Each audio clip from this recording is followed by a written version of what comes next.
Tenemos comunicación, esta vez telefónica, con la doctora María Amparo Casar en su juicio, a quien agradezco como siempre estar en contacto con Grupo Fórmula en su espacio.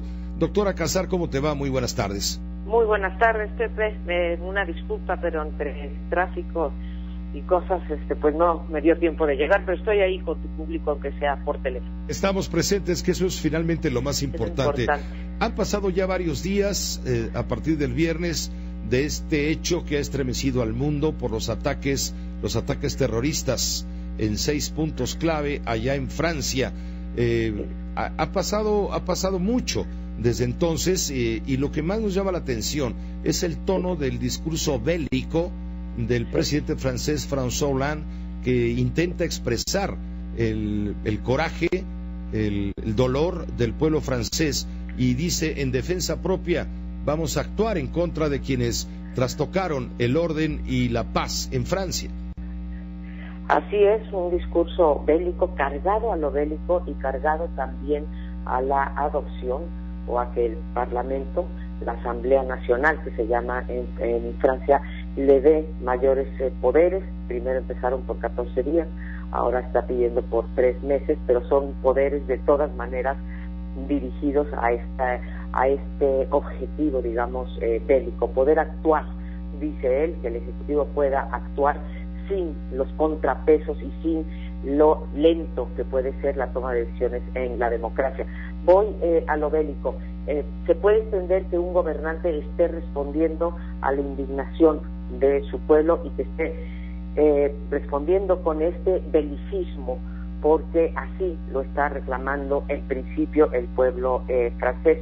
No obstante, yo diría, Pepe, que no podemos perder de vista que la violencia genera más violencia, y que si esta declaración, digámoslo así, de guerra de Francia hacia el Estado Islámico debe de ir aparejada, desde mi punto de vista, de 3 cosas neurálgicas que no he escuchado, o lo he escuchado de manera muy tibia en los discursos de Hollande desde el viernes pasado. ¿Y a qué me refiero? A que este terrorismo islámico, que es absolutamente cuestionable, tiene que ir acompañado no solamente de los bombardeos a estos campos de entrenamiento y estos campos de inteligencia, sino tiene que ir acompañado de inteligencia por parte de Francia y el resto de los países, desde luego de la Unión Europea. Tiene que ir acompañado también, no solo de inteligencia, sino de cortar el flujo de armas. Está documentado, Pepe, que las armas que tiene el terrorismo islámico son armas que provienen precisamente de los países europeos.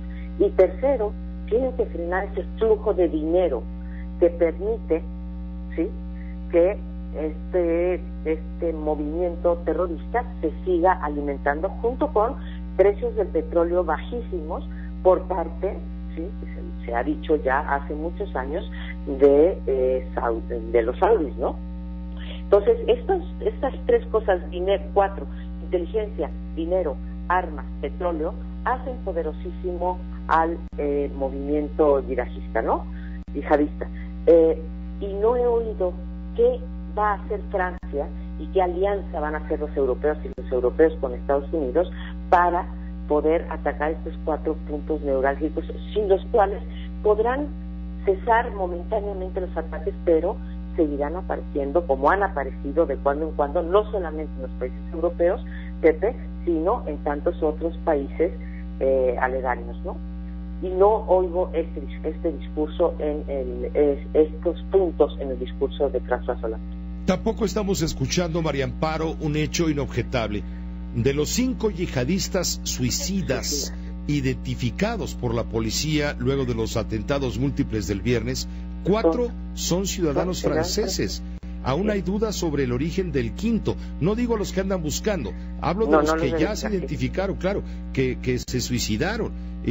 Tan es así que el gobierno de Francia ha movilizado a más de 100,000 policías y militares para prevenir nuevas embestidas terroristas y seguir la pista a quienes lograron huir tras la matanza del viernes. Andan ya tras un noveno participante en todo esto.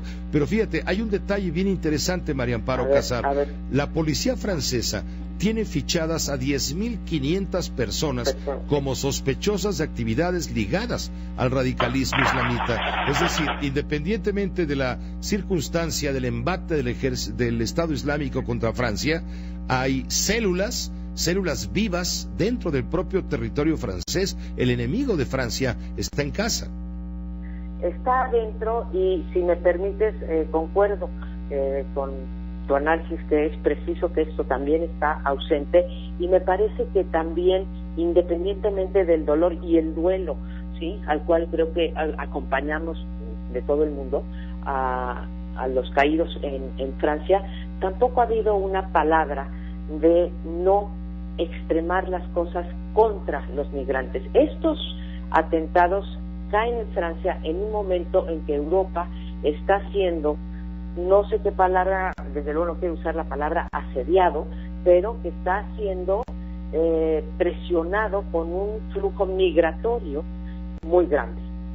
Y esto puede llevar a la derecha, pero aún al centro y al centro izquierda, ¿sí?, a un extremismo en contra de la migración y en contra de los millones, no estoy hablando de miles, estamos hablando de millones de musulmanes que viven en Europa. Y también hay que ponernos de ese lado, porque el islamismo no es una sola cosa, no es monolítico.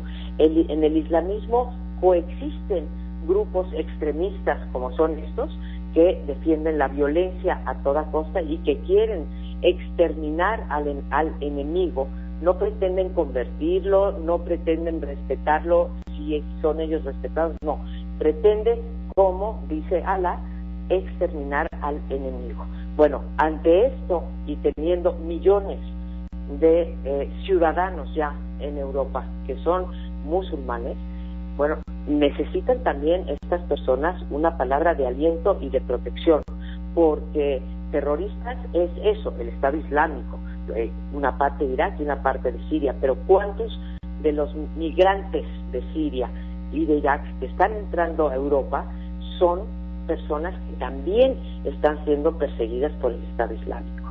Esas personas, esto nos puede llevar a un extremismo por parte de los gobiernos europeos, independientemente del color, a cerrar fronteras y sobre todo a aislar aún dentro de su propio territorio y a discriminar a tantos que profesan otra religión, pero que no son culpables y que no son ni culpables, ni partícipes, ni comulgan tampoco con el extremismo islámico, ¿no?